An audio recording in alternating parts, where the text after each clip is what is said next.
Okay, so the episode picks up where Lily was in the hospital and basically they think she's a nut. I think she messed up and they probably like thought she didn't have her marbles when she told them that I think she said she was a knife thrower in a circus. That don't even sound right.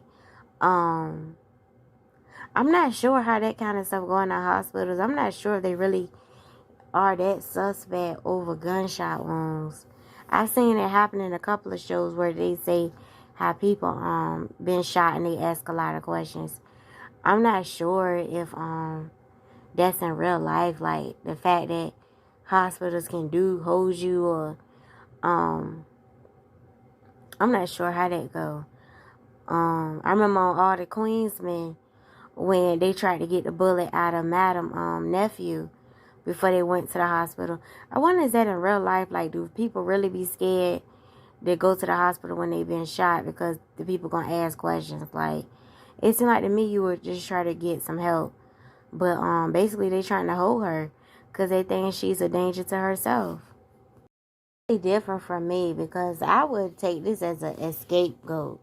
Maybe this is her escape plan, and maybe it's a blessing in disguise where they holding her hostage like that. Maybe that's her way of getting out. To be honest, this scene really wasn't giving much. Um, we have Alan sitting here talking to the serial killer about old girl, and he wondering what sex with her was like, and Alan just talking to him, like saying in so many words, don't act like you ain't never had sex before. You know how it is. Um, yeah, pretty much.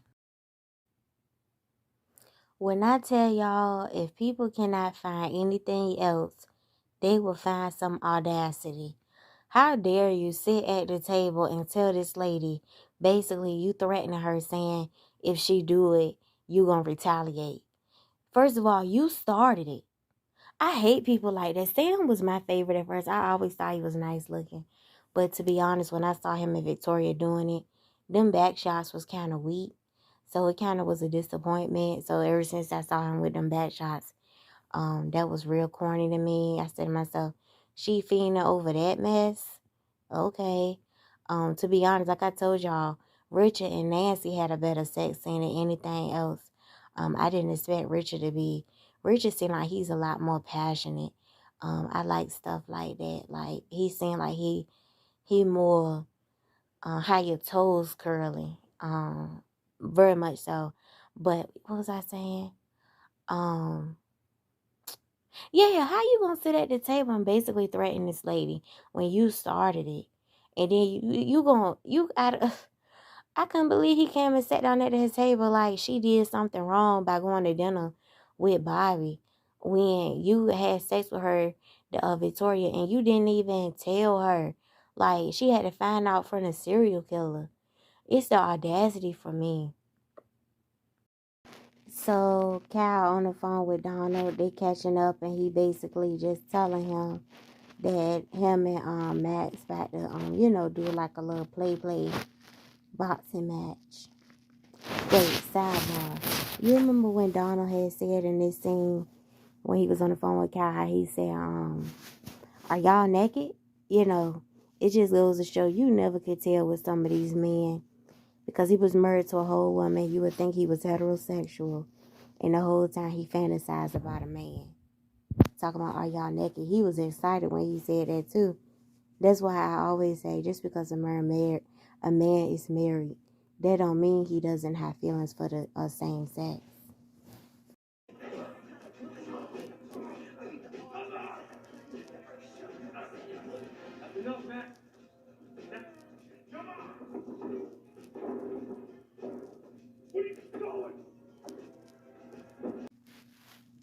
So when Bobby told Kyle after Max had knocked him out, he said, I bet it on you. Quiet as it's kept, I think we all did on the low. Because we not about to see him act like Kyle don't got them hands. Especially to be a white boy. He is tough as nails. Kyle, he got the hands and the mouth. It's one thing for somebody just to have the hands but no mouth, or the mouth but no hands. Cal is a combo. And he will run his mouth, take you out, and hide the body all by himself. That's what you call a badass. When you don't need nobody to step with you. I bet it on Cal too, quiet as it's kept. But we not about to sit here and act like Max ain't, he ain't, how can I say this? Max is tough, but he ain't no Muhammad Ali, but as far as like, but he not no slouch either. I say that. Max got mad when Bobby pulled him off of Cal. I understand. I hate when people break up a fight too. Especially when, it was a long time coming. I hate that as well. So I understand his frustration. Max got every right to be still upset with Cal. Like I always say, Antagonize is always quick to want people to let something go and put it in the past. Cal, you see how Cal said, we got to put this behind us. We got to put this behind us. Antagonizers, when it's time for them to get what's coming to them, they always want you to let it go. If you notice, they'll have every reason why y'all should put it in the past. I always say that. You killed his best friend. You threatened his child. You shot at him. But you want him to put it in the past. Because now it's time for you to get your ass whooped. That's the way it's always like that with antagonizers. They always have every real reason why you should put it in the past. And they always ready for you to they ready to cop a plea when it's time for them to get what's coming to them. Now watch, I bet Cal go back and tell his good Judy he won the fight. Watch. If I'm not mistaken, they were in the middle of doing it. And he literally climbed off the top of her to go answer the phone for Victoria. Really? If I'm not mistaken, I ain't gonna lie to you, I was literally doing something else and I think I saw him on top of her. It looked like it. I don't know. Hell, I ain't rewinding it. So that's what you think of your wife. You will, and I'm not even gonna say they were in the middle of making love because he don't love her. If he loved her, he wouldn't embarrass her as much as he do.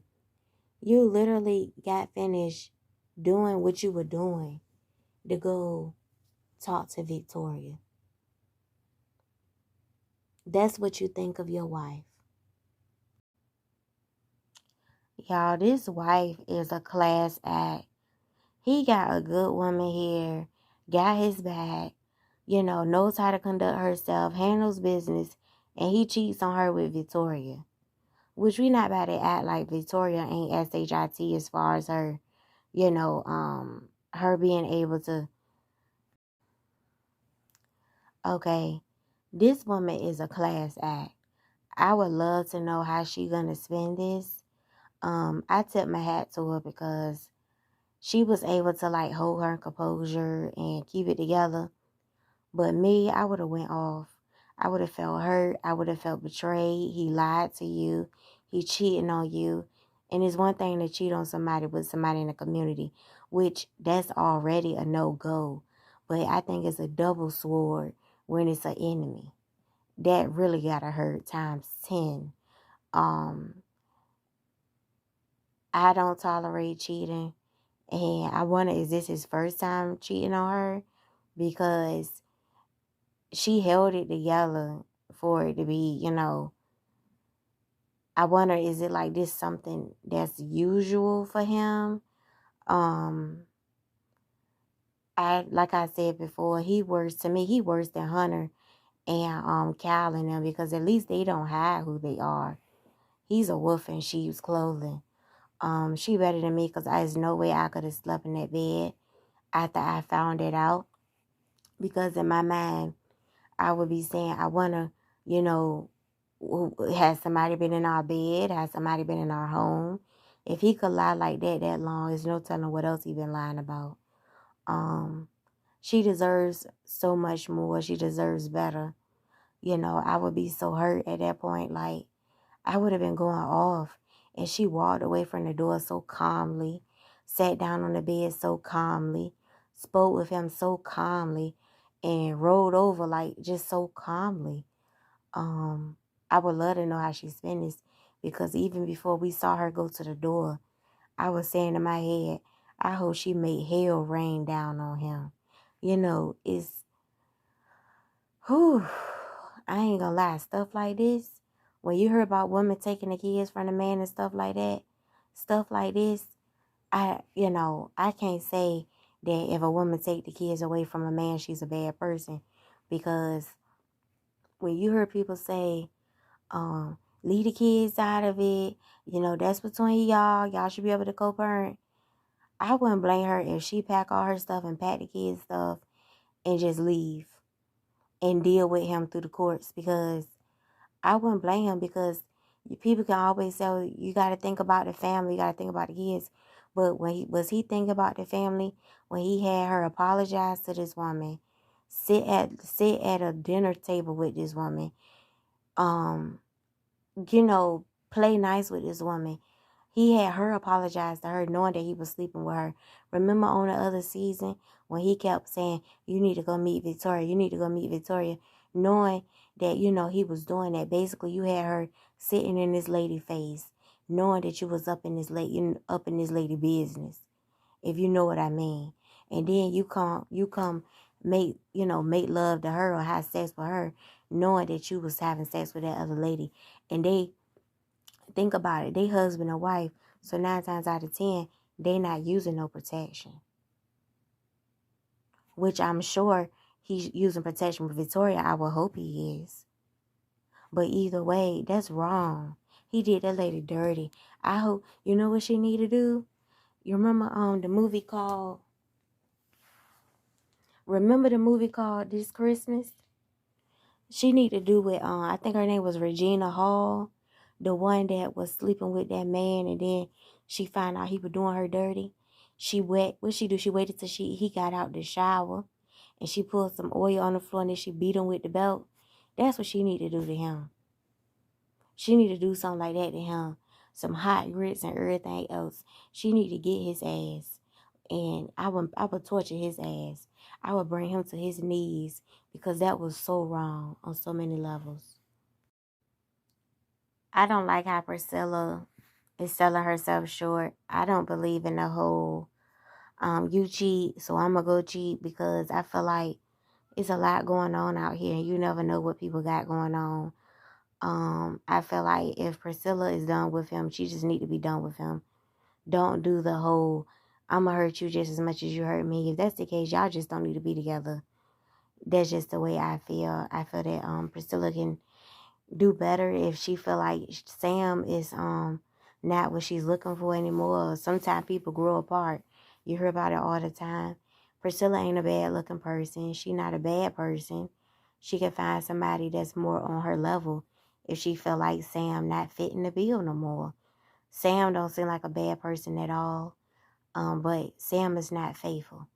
And she has said before he has cheated on her before. So, I don't care if it's every 5 years, 6 years, every 2 years. If you did it before, you'll do it again. Point blank period. I've been told y'all Sam wasn't a good godfather when he kept pushing Richard off when he was trying to talk to him about Barry from the beginning. Even before Barry, when he kept trying to get Sam to go check on baby Kylie, it seemed like Sam just kept putting him on the back burner. People make time for what they want to make time for.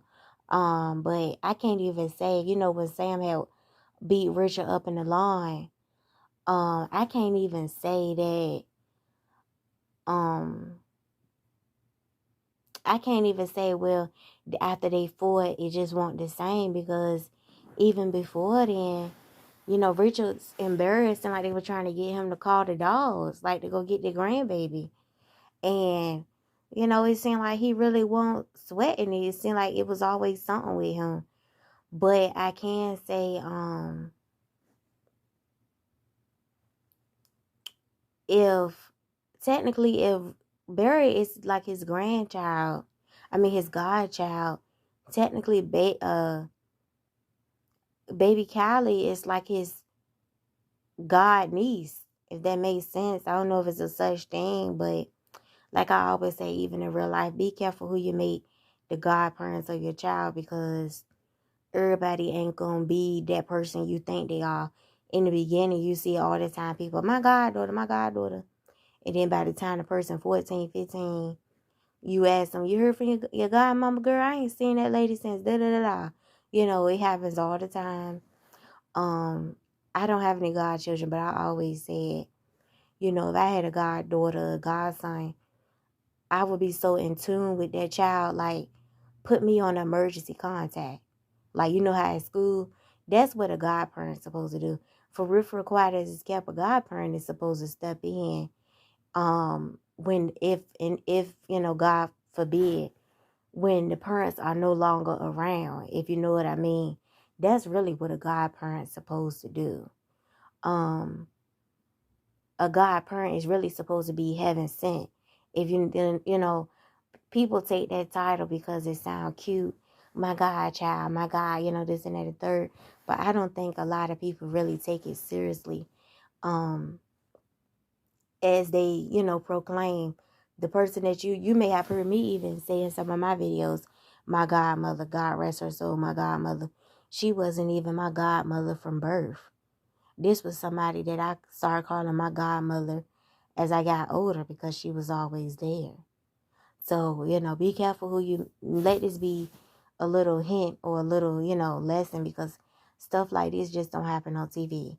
It's really godparents out here that really don't take their title seriously. We're talking about children here. You know, you're supposed to be their godparent even when they get older, not just as a child.